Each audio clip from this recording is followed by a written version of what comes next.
How much do you think it hurts your business that there are sellers in various countries that are undercutting the prices that you're able to offer? For example, I've seen Japanese sellers on eBay and Amazon that are selling the Vanishing Point and the 3776 Century for under $100 with shipping. Is this something that concerns you as you look into the future? Do you think that they're significantly cutting into your sales by bypassing import-export rules? Thanks. This is such a sore spot. I'm a retailer. You guys know, if you've been watching these, I spend so much time putting out videos and content like this for free. We've structured our whole company to be service oriented and do all this like really kind of above and beyond stuff. And there is nothing that just like feels like more of a low blow than when somebody who hasn't done all that stuff comes in, tries to undercut us on price and steal away loyal customers. It's just general business. It happens all the time in every industry, but man, is it just like knock the wind out of our sails around here. When, not sales like, well, I mean, I guess, yeah, it affects our sales, but like wind out of our metaphorical sails. When we do so much to try to run an awesome company and then somebody else just undercuts on price. So how are they doing that? Especially with such a huge discrepancy like this. It's not a simple answer. It's not just a matter of, oh, Goulet's got all this fluff built in, we're just raking in the dough, and somebody else is just willing to take a lower price. That's not really necessarily the case, okay? So there's a lot of different factors going on here. I'll try to address most of them, but it is complicated. It does depend on the manufacturer, where it's coming from, all these things. There's a lot of different factors. Currency exchange rates, import-export taxes, legal requirements and liabilities, safety inspections and stuff like that in different countries. Actually, a really, really good blog post that I am really glad he wrote it, from Penn Economics blog. It's called The Pilot Pricing Puzzle, and I've got a link to it in the blog. You should check that out and actually click around in his first paragraph, because he wrote it kind of in response. He's got a PhD in economics, and he wrote kind of the economic reasoning behind some of maybe why you see specifically Pilot as kind of this case study here, why you're seeing pricing in different continents the way that you are. And it was done in response to this other gentleman, Ian, who wrote on his blog about specifically the UK pricing for Pilot products, why they're so much higher than the US and then of course Japan. So he actually wrote Pilot about it. Pilot wrote him back as to why that is, and that was, I thought it was amazingly thorough. And I can say from being kind of in the industry, it's amazing they took the time to write that, and it makes a whole lot of sense as to why that is. Now, it's tough because somebody just shopping online, you don't necessarily think like, oh, they're in a different country, they have different culture, different regulations, different all kinds of things, taxes, all that stuff. You're just looking online, it's like one website versus another. Who cares, whatever, I want my stuff, give me the lowest price. You don't really think about it much. I understand, because I tend to do the same thing when I'm shopping for things. Being in the industry, and of course, very much having my own financial stuff tied in to how all this stuff works, I care about this stuff way more than probably the average person will, which is why I speak about it so passionately. Now, the caveat that I want to say, to just lay it down right here, is I'm not like sore or bitter about this at all. I understand it's business. It's just how it goes. It's economics. There's factors going on. I just want to try to educate you as the end user to understand what are some of the impacts that you're doing when you are what I call voting with your dollars. You are literally supporting certain ways of doing business when you're buying from different places. You are. That's what happens. No one would be in business if it wasn't for people buying their stuff. It just wouldn't happen. I don't care how big the company is, they will fall if people stop buying from them, right? So it really matters, maybe not on a one person or two people, but if everybody in general starts to swing a certain direction in terms of philosophy and how they think and who they want to support, it can take down even the big dogs. So it really does matter in the end. So try to educate you just a little bit here. There are many, many factors going on. specifically, you're talking about Japanese sellers on eBay, Amazon, etc. So part of this is, yes, they do not have their own websites. Maybe they do, but probably they don't. So they're selling through an Amazon, eBay, something like that. Of course, they're taking a cut of that, but the information that they're going to have on there is very limited. So they are not the ones who are truly out there like promoting these products. Basically, if you didn't already have an awareness and a desire to shop for these products, they would not be able to sell them, because you'd be like, what is a 3776? Who cares? Whatever. You already have an awareness of them from something else. Where are you getting that awareness?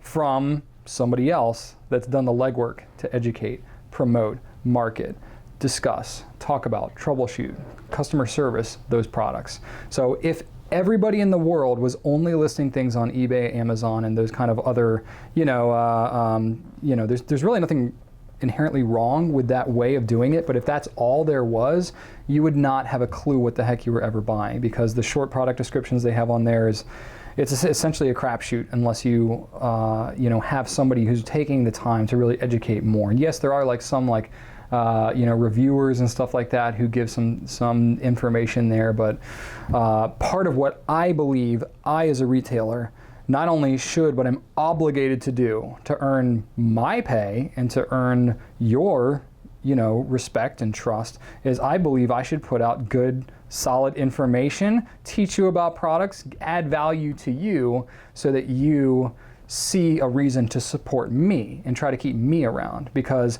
as fun as these videos are for me to produce, they take a lot of time, a lot of energy. There's other things that I'm giving up so that I can spend time doing this. If I didn't have other areas of my company that were producing the income that was needed for me to take the time to shoot these videos, Goulet videos would go away.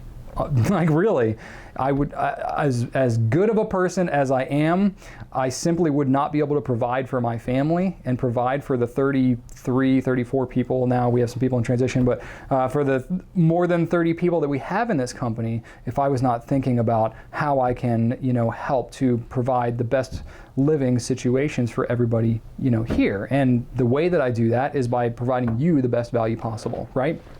So for me, I've taken a high touch approach to doing that, and that's fine. Not everybody wants to do that. Not everybody's capable of doing that. Fine. But and this is kind of what Jonathan talks about in his posts, is like there's kind of two approaches: the high cost, low volume approach, and the low cost, high volume approach, and all these kind of things. And he gets more into that from more of a distributor manufacturer level. But as a retailer, that's kind of where I'm at. I'm not trying to just shove stuff out the door at a low margin and just try to sell it. I care more about educating and talking to people. It's the personal touch, and I believe that investing in people and educating you in the long haul will do me better than just trying to sell a pen, right? Hopefully I sell pens. That's obviously how I stay around.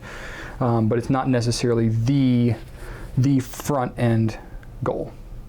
Ultimately, that's where I want to end up, but I'm in this for the long game. So it gets really challenging when I have people who are competing purely on price. And Seth Godin, good marketing guy, says that the problem with a race to the bottom is that you just might win. And there's all kinds of articles, all kinds of opinions out there about ways of running business, ways of marketing, ways of doing all this kind of stuff. And there's a lot of people with differing opinions, and that's why there are lots of different styles, lots of different businesses out there. But in general, if everybody is racing to the bottom and trying to do low cost and all that, it devalues the brand, customer service goes away, marketing goes away, education goes away, because no one can afford to do it if you're racing and cutting margin and trying to be razor thin. There are some companies out there, there are some others out there who are essentially trying to skim and take advantage of those who are doing that kind of high touch marketing experience, and they're trying to just undercut on price and steal away that business. That's, I'm using some fairly harsh language here, and there may be some very well-intended, people like that are running these kind of low margin businesses, and that's fine. That's the way they choose to do it. But it is a difference in philosophy and how a business should be run. I personally have invested a ton of time into trying to educate, add value, do high-touch customer service, because that's just the way that I want to do business. Not everybody else wants to do it that way. I think that there's a particular value that's added to the industry and to my customers by doing it that way. It's not going to be for everybody, though. There are going to be a set number of people out there that no matter what No matter what I do, if somebody else is 50 cents cheaper, they're gonna go buy there. And that's fine, really. I'm not gonna try and change any of those people's minds. And that's not who I'm talking to right now. I'm talking to you who are actually willing to sit here and watch me in a video and talk for 10 minutes on this one question about my business philosophy, because you care enough to know what's kind of going on behind the scenes. So thank you to all of you who are doing that. So I spend time doing the Q&A, and others are not, and that's okay. So when you are buying from me versus somebody else, you're supporting this way of doing business versus just having an eBay listing, and that's okay. Nothing wrong with eBay. Again, eBay is great for a lot of things, but I'm talking specifically in this kind of situations. Now, what gets interesting when you're talking about buying from different countries, okay? And this is where Pilot's response in the link that Jonathan had in his post was really good and explained it even better than I will right now. So if you can get a chance, go check that out if you're interested. But to summarize it, there are a lot of legal and other ramifications, other costs that you may not even think about or care about, but they are real, that are involved in selling in different countries, different continents. So some of them are marketing costs. Like the example he gives in the blog post is the US versus Europe. The US, we benefit from having one common language and a distribution network where you're not having to cross borders, things like that. In Europe, the marketing costs are significantly higher because you have a lot of different languages, many different cultures in a compact area. They have distributorships set up, but they have 5 distributors where we have 1.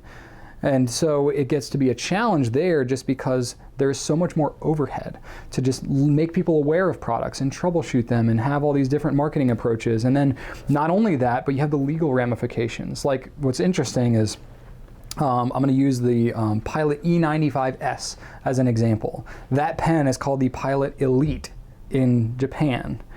We can't call it the Pilot Elite in the US because the name Elite is already trademarked by a different company. I forget who it is. Parker, maybe? Or somebody else. I don't remember exactly who, forgive me there. But somebody else already has the name Elite book, so we can't call it the Pilot Elite. So it has to be marketed as something else. They chose E95S. I'm pretty sure that one's not taken up by anybody else. But that's why pens have to be, that's why it's called the Metropolitan in the US, the Cocoon in Japan, and the MR in Europe. Similar pen, same pen actually for the most part, just some slight differences, but it's got to be called different things because there are legal ramifications if you're infringing on trademarks and stuff, and you can get sued and stuff like that. So the challenge that comes in, and there comes some criticism from end users about like distributorships and it's just all these markups and middlemen and so on and so forth. Well, I get some of that, I really do. Definitely for some industries and things like that, there are just straight up middlemen that are just taking cuts and really not necessarily earning their wage. I'm not going to be specific about any, but that happens, I'm sure, in some industries. I, from being a retailer, don't really feel that that's the case with the pen industry, and let me explain why. Because at least in the US, I'm not going to speak to everybody, but my experience has been in the US, we do not have a very strong fountain pen culture. It is not ingrained in us. We do not teach our kids to use fountain pens in school like they do in Japan and parts of Europe. It's not ingrained in our culture. So for us, we don't have a lot of manufacturers making these products. We have to import all of them from other countries. They speak different languages. The currency rates are different. There are way different like trademark and legal things, exports, all these kind of complicated things. And when you get to be a certain size importing this stuff, you are subject to all kinds of quality testing and safety and inspections and customs and all these things that take a lot of time and a lot of money to do if you want to really distribute a brand in another country. If you are just an individual seller and you're importing stuff, little bits and pieces here and there, you're small enough where you're not subject to those types of things, or it's kind of a loophole, or you're not getting discovered yet, or whatever. But if you're a distributor and you're importing stuff from Japan or Europe or whatever into the US, you're subject to all of those things. And you got to deal with quite a bit of hassle. And the more that I get to know our distributors and kind of what they have to deal with, oh boy, it gets to be pretty darn challenging. Let me tell you, they earn their pay, and they're not making like huge markups, for the most part. They're earning their pay with that kind of stuff, that kind of hassle. Not to mention the currency rate fluctuates so much. I mean, especially in the last year. Just look at what the dollar has done compared to the euro, the pound, the yen. It's really been changing drastically. But if you notice, yes, there are some price increases here and there, but it's not like when you buy a pen, it's a different price this week than last week, and then it goes down, and then it goes up 20% and stuff like that. That's really what the currency is doing. And if that was the case and you had really slim margins and you were just shipping from one country, you would have a lot more of that going on, without some kind of distributor who's helping to kind of ride that out and float a little bit of that currency exchange rate. So they're buying things, they're negotiating in large scales with the manufacturer to bring in and do the import and stuff like that, and kind of make it so that you're seeing maybe a once a year kind of price change as opposed to every couple of weeks, because that's pretty much what it would be otherwise, as drastically as things can change sometimes. People are okay with if they drop, but they're not okay with if they are rising quickly, right? But that's a little more the roller coaster you'd be riding without some distributor to help plan for that. Also, what I've seen, for example, from Pilot, the Pilot catalog of what that company offers as a whole is like this thick. It's kind of the same thing with Clairefontaine and Rhodia and like 8,500 products, I think Clairefontaine has. We have maybe a few hundred of them in the US, and that's because the demand is very different. The products that these people make is just, there's so much of it, it would be completely overwhelming and you would have no idea what you would want and what you'd be in for if the full thing was offered. Not only that, but it would not be economical to try and import all of that stuff. So these distributors are really knowledgeable about supply and demand and what you as the customer wants to be offered, and they know what they shouldn't bring in, which is as important, if not more, than what they should bring in to the country. So it can be a real challenge in that way to deal with that kind of stuff. So that's something that a distributor really adds value on. But going back real quick to kind of the legal side of things, one challenge that's presented when a retailer or an individual is selling without any authorized distributorship to other countries is they could be selling something that's called one name that's not legally allowed to be marketed in another country. And that exposes liability to the parent company that's actually manufacturing that product. So if a company is selling the Pilot Elite in the US, that could be exposing liability. Hopefully I'm not exposing anything. I'm just using this as an example, everybody. If that was to be happening, then Pilot, the company, could be open to liability and be sued by the company that owns the trademark for the Elite. So that undercutter could actually be causing some serious liability and damage to the manufacturer, who then has to fight legal battles and stuff like that because of this kind of rogue person that's doing it. So it's actually can be quite dangerous, and because of that, the manufacturers do not like people going outside their distributorship. I as a retailer have agreements with the distributors for Pilot, for these other companies, about kind of ways and proper means about selling these products. And the reason that is because it's to help protect the company as a whole, because as much as we love these products, if they get sued into oblivion and they're not available anymore, we all lose, right? So we want to make sure that we're kind of doing things by the rules, and that's why these rules are in place. It's not just because they're a bunch of fat cats trying to make as much money as possible. That hasn't been my experience anyway in all the companies I've been dealing with. In fact, most of the fountain pen companies, these are not massive companies. There are some. There are some conglomerates that own some of the larger pen companies, and you can kind of tell. You can kind of tell when a company is just like riding their name and they keep raising their prices. They haven't come out with anything innovative, and you can tell they're just kind of trying to fluff it up. And I'm not going to go into specifics about who that might be, but in general, we tend not to carry very deep into some of those brands. But brands like Pilot and Platinum and these other ones, they're not really in that situation. They are larger companies, but that's because they make solid products. And we have really good relationships with them. So it does tend to get a little sticky in that way. So they get pretty heated when they have kind of these individual retailers who go and sell on eBay, Amazon, Massdrop, you name it, whoever it is, these kind of discounting, companies, and they kind of skirt around the rules. It's called a gray market. They're not selling on the up and up.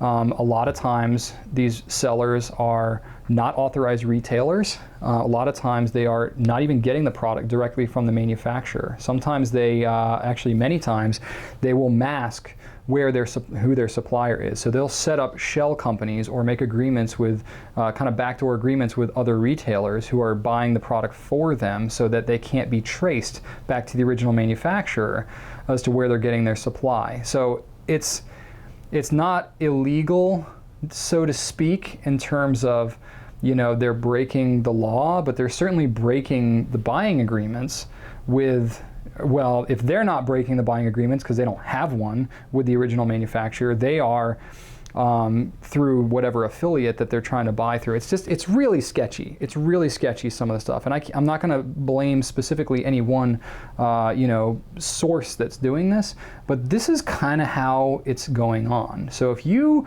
are shopping around and someone is way deeper on price than everybody else, it should raise a little bit of a flag to you. Like, if it seems too good to be true, it probably is. Now, that said, there's a lot of people out there that have bought from some of these, undercutters and stuff like that, and that may be getting legitimate product. But the way that they're going about it may or may not be legitimate. It may or may not be warranted. It might be used product. It might be fake. It might be, gotten through gray market means. And it's just, when you really think about it at the end of the day, is that helping the brand? Is that helping the industry? Is that helping fountain pens in general? Not really. It's helping you to buy something a little bit cheaper in the short term, but in the long term, is that really helping? It's really not. And I'm extremely biased by saying that because I don't participate in that kind of way of doing business. I do stuff on the up and up, and I always abide by agreements that we have with all of our vendors. We look to have the best vendor relationships possible in that way. Not everybody wants to take that same approach. And look, I am not the ultimate ruler of the universe, so I will not make judgments toward individual people. I'm just trying to inform you as to how some of these things go on behind the scenes so that you can make your best judgment call about the companies that you want to support. And I cast no judgment on you. Like, I know all the time, like, somebody will say, hey, I watched your video and then I bought the pen on Amazon because it was a lot cheaper. It stings a little bit, but honestly, at this point, I'm 6 years in, I haven't played that game, and I'm sitting here with a larger company, still doing it, still a great community of people. So I believe in the goodwill of people, that if I do this for you, you will trust me and support my company, and I'll still be better off in the long run. I know it's not going to be the case for everyone. I'm not going to win everybody over. Sometimes the price is so good, or you don't have the money, but you want that pen, you want to get it through whatever means you can. I'm not going to judge you about that. Like, you got to do what you feel is best. But really, think about in the long term what you're supporting and kind of what's going on, because it does have an impact long term. Now, for me individually, is it affecting things? Yes. I mean, absolutely.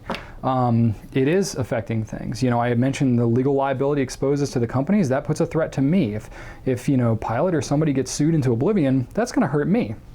It's going to hurt the whole community. So I don't want that to happen. So I look to protect that as much as I'm able to. But also, there are specific things like certain pens.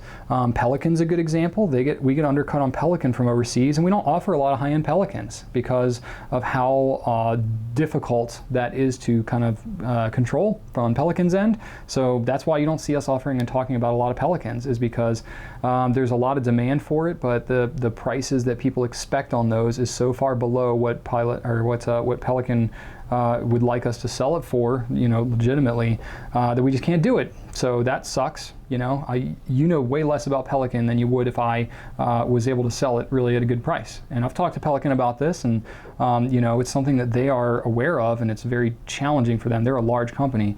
It's very challenging for them to kind of police. And I'm not joking.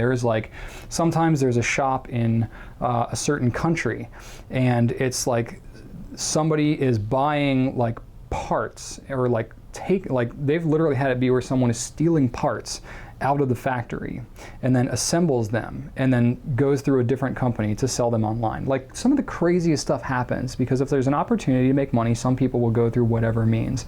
Obviously that's not on the up and up, but that's some of how this stuff crops up in these random sellers online, and you don't really know that much about them because some of this kind of shady stuff is going on to sell it. But you know, you're gonna pay a little bit more to get stuff through all like fully legitimate channels and all that, because that's, you know, there's a lot of measures that need to be taken to kind of police that stuff. And it is difficult trying to kind of take the high road sometimes, but for me, there's no other option. There's no other way that I would want to do business. So you know, there's definitely some pens that we don't offer or can't offer because there just isn't demand for it at the price that it really needs to be sold at to do it the way we do it. So you know, some of the platinum as an example, you know, some of their higher end stuff, we got into some of their celluloids and their maquillé and stuff like that. We were getting undercut so bad through Japanese sellers that we just discontinued, we just blew them all out and we're not selling them anymore. So I very rarely talk about the higher end platinum pens because the undercutters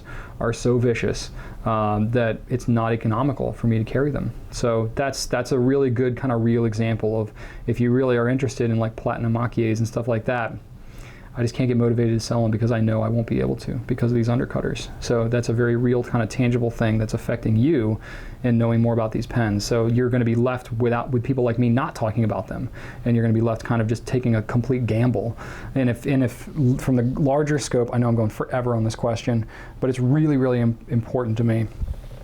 So in the grand scheme of things, if in the long term the parent company is not, you know, kind of watching out for this stuff and they're just allowing whatever to happen, that's fine. They can do it whatever they want, but in the end it will hurt them because retailers that really take the time and need to be financially benefiting from taking the time to do all the education and the customer service and the follow-up and the warranties and all that kind of stuff, if they are not able to be fairly compensated for their time and effort, then the only retailers that will be left will be the undercutters. And then that's going to hurt the brand in the long run because you're not going to be aware of the products, you're going to have sketchy experiences and not like them and then go shopping with other brands, and it's going to hurt them in the long run. So it's really, it has to come back to the parent company and what they're willing and able to do and kind of help control and police that. But it's really, really tough. The global economy is getting really tough because a lot of the laws and legal regulations and stuff like that and ways that you have to go about these things is not kept up with the speed of the internet and how quickly you as an individual are able to shop online and kind of buy from whoever you want. It's really a challenge, and it's not going to get any easier. So that's how I'll kind of wrap it all up.